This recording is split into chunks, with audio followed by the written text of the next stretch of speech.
Hey guys, Mr. Law here. This is going to be my second attempt in breaking through to my journey as a lore CC. And the topic I want to talk about today is why Amphoreus has the perfect ending. So you can kind of take from our little tweet and why I personally feel why Amphoreus is gonna be my first ever 10 out of 10 story and why it does have the perfect ending. Alright, look forward to one of my biggest possible projects that I'll ever undertake in my journey as a HSR content creator. It's most likely gonna be 1.5 to 2 hours long of cinema where I try to explain the entire story of Amphoreus. But for today, I kind of just want to talk about the ending for Amphoreus and why it's perfect, right? So, as you guys would have known by now, through Cyrene, right, she essentially sacrificed everything to be the writer of our story as she concludes the final chapter. So, this whole final arc to basically turn Cyrene into the fully of that Amphoreus has a lot of different perspectives where you can kind of see where the whole arc of Amphoreus represents to you as a viewer. Amphoreus is a story about romance because it is out of the love of Cyrene's people, right? Her friends, the Kratos heirs, the Trailblazers, right? The Astral Express. She ultimately still chose the ultimate sacrifice and prevent Iron Tomb's reascension. So in case you guys didn't get this part, during the final arc, right after everybody wrote their last lines, Herda came into this little conversation with Cyrene where she told us to add it into the epilogue where there are two possible outcomes after we literally just beat, right? There is either she go ahead with us, but the unfortunate thing is because causality did not finish, it did not close up, there will always be a chance where Iron Tomb will re-arise, right? Iron Tomb might come back again. Option 2, right? Option B, which is the one that she ultimately took at the end of the journey, is where she seals up close causality and basically writes out the story's final ending such that there will never be another interference on the possibility of Iron Tomb coming back ever again. Which is why when Herda told Cyrene fully actually does not exist, or rather she's not born yet, is because as we know by now, fully as an aeon, it is an aeon of remembrance, right? And you cannot remember something that has never existed or happened in the first place. The definition on our view of what fully could be was determined in the Mirage Celestial trailer, where the fourth finality, the fourth ending, is where the entire universe takes place and fully remembers the universe being frozen. And the only two persons that were unaffected is gonna be Cyrene as well as RMC. For this perspective, who fully actually comes from is basically, as the text is written from Herda, the pure children of Anna's Rava, right? It could be Cyrene, it could be Mars 7, or it could be a lot of the other things that we haven't really seen yet. So to seal up this finality of Iron Tomb and prevent its reascension, Cyrene essentially made the ultimate sacrifice, right? She made a choice out of love that she will take on the role of fully in this Amphoreus, which is why you saw towards the end there was this cutscene where it was fully and it pans out into Cyrene being the one that looks down on us, right? That is why Cyrene at the end essentially stepped out from the role of being part of the story to the one that is going to be the writer, or rather co-writer alongside with RMC, right? So essentially it is basically the textbook definition of like, no matter what happens, what circumstances, right? As long as you have the love, right?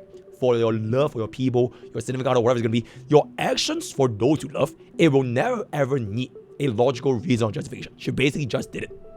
And as a result, no matter what happens in the future, right? Whether or not the Krauser will come back, whatever, Cyrene technically would never come back ever again because she basically has ascended to Aeonhood, which is where I'm gonna come into the next point.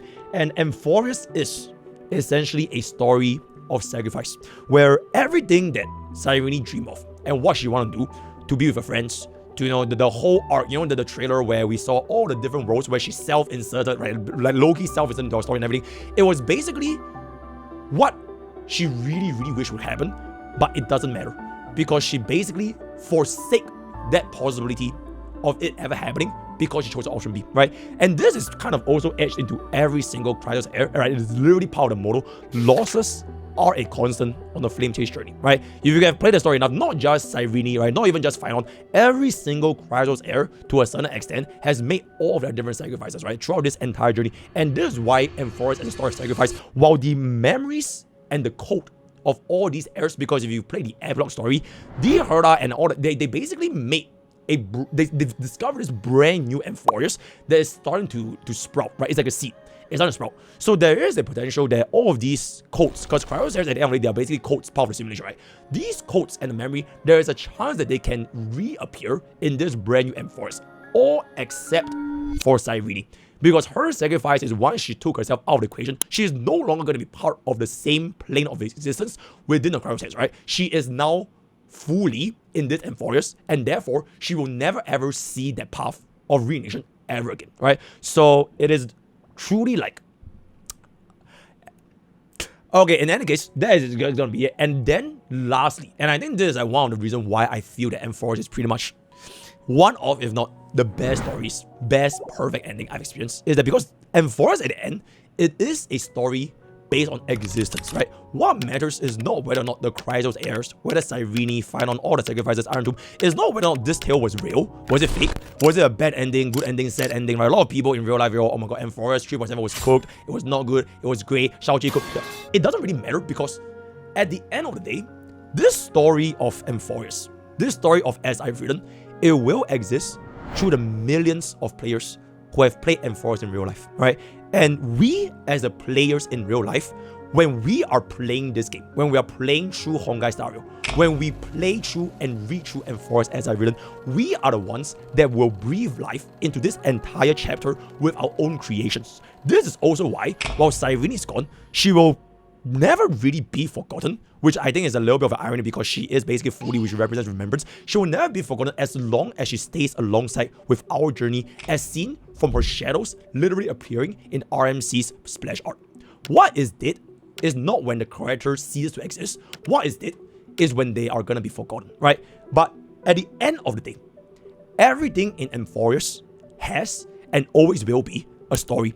And it is a story written by the author, in this case co-author, co-written by both Cyrene as well as us, the RMC. The unfortunate truth is, the author will never, ever be with their creations. It is not possible, right? Amphoreus has been written very, very long ago, and with the preordained ending of what it's gonna be, right? What happens to Iron Tomb, the ending is gonna be new Amphoreus, all this kind of stuff. It is already decided long ago before we even see this design.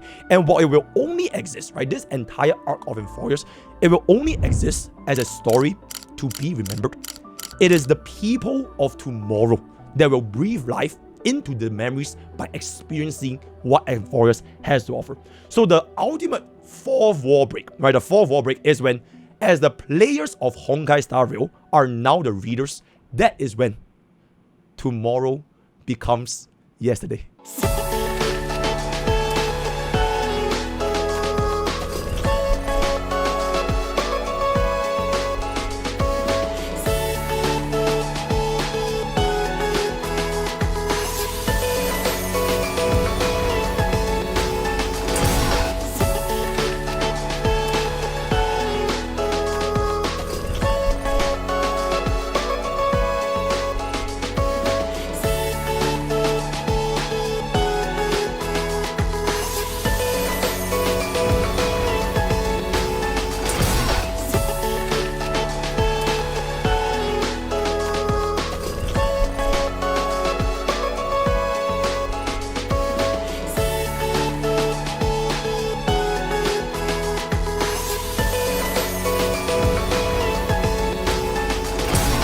Yeah, as this video comes to a close, this is one of the greatest pieces of story I've ever consumed in my entire life, and I really wish you guys, right, my viewers, wherever you are, whether or not you hate Honkai Star Rail as a game, whether or not you hate the storytelling, what it represents, Amphoreus as a whole, it is an absolutely cathartic experience that I hope that you at least have the chance to experience for yourself. And yes, this entire thing, it made me get myself a Twitter blue. And when I wrote this, I literally wrote this in the gym after like reading through all the hours of research, and I low-key teared up when I write this out, because I just think that everything just makes so much sense when it comes into a full circle, right? So let me know what you guys think. Mr. Lord is gonna cook up a little bit more in the future. What of the day? Hello world.